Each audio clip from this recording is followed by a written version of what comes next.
Nigeria pumped over 81 million barrels of crude oil in just 2 months, and Nigerians still couldn't afford to fill their tanks. Let that sink in. While 55 million barrels of Nigerian crude sailed out to foreign markets in January and February alone, petrol was hitting 1,441 naira per litre in Anambra. Generators running dry, transport fares are doubling overnight. This isn't a mistake. This isn't bad luck. This is a system. And today we're going to expose exactly how it works. February 28, 2026, US and Israeli forces launched coordinated strikes on Iran, killing key Iranian officials, including Supreme Leader Ayatollah Khamenei. The Middle East hadn't seen anything like it in decades. And then, the move that shook the entire global economy. Iran choked the Strait of Hormuz. That strait is not just a body of water. It is the throat of global energy. 20 million barrels of oil pass through it every single day, roughly 1/5 of everything the world burns. Qatar's LNG, UAE's petroleum, Saudi Arabia's exports, all of it stopped. The International Energy Agency called it the greatest global energy security challenge in history. Brent crude went from $72 a barrel to nearly $120 at its peak, a 55% surge. The world was on fire, and Nigeria, an oil nation, was about to get burned the worst. Here is the paradox that should make every Nigerian furious. Nigeria is Africa's largest oil producer. The Dangote Refinery, a $20 billion facility in Lagos, was built specifically so that Nigeria would never again have to beg the world for refined fuel. But between October 2025 and March 2026, Dangote received only 29 million barrels of crude, against a requirement of nearly 109 million. That is a supply performance of just 26.9%. NNPC was sending 5 cargo ships a month. The refinery needed 13. So what did Dangote do? It went shopping abroad.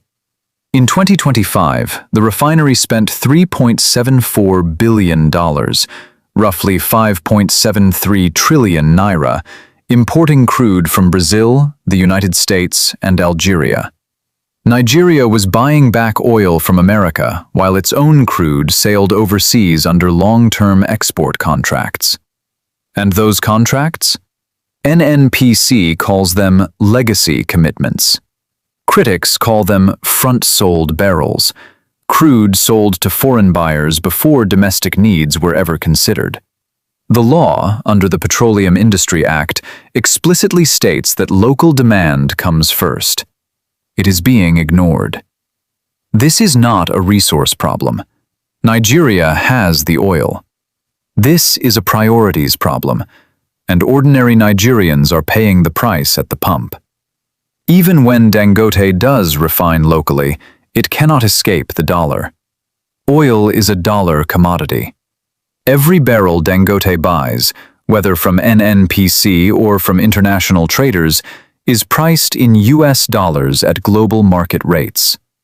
With the naira weakening and global crude prices surging past $100 a barrel, the cost of every litre refined in Lagos climbs automatically. There is no longer a government subsidy to absorb the shock. That buffer was removed in 2023. Since then, every global price movement lands directly on the Nigerian consumer. By March 2026, Nigeria's central bank reported that monthly prices had hit their highest level in over 2 decades. You are not just paying for fuel. You are paying for decades of misaligned policy, all at once. Fuel is not just fuel in Nigeria. It is transport. It is food preservation. It is the generator keeping a business alive through another NEPA blackout. When petrol crosses 1,400 naira, transport fares rise. Even after the April ceasefire, The U.S. Energy Secretary admitted fuel prices may not return to pre-war levels until next year. The wound on the Hormuz is not fully healed. Prices remain elevated. But here is the truth Nigeria cannot afford to ignore. The Iran war exposed a weakness that already existed. The war did not create Nigeria's fuel problem. It revealed it. Dangote has the capacity to supply fuel across the entire African subregion. The infrastructure exists. The law exists.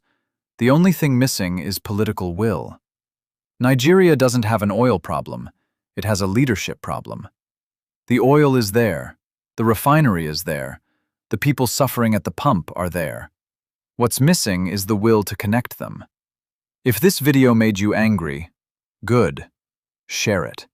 Because the more Nigerians understand this system, the harder it becomes to keep running it. Subscribe and hit the bell.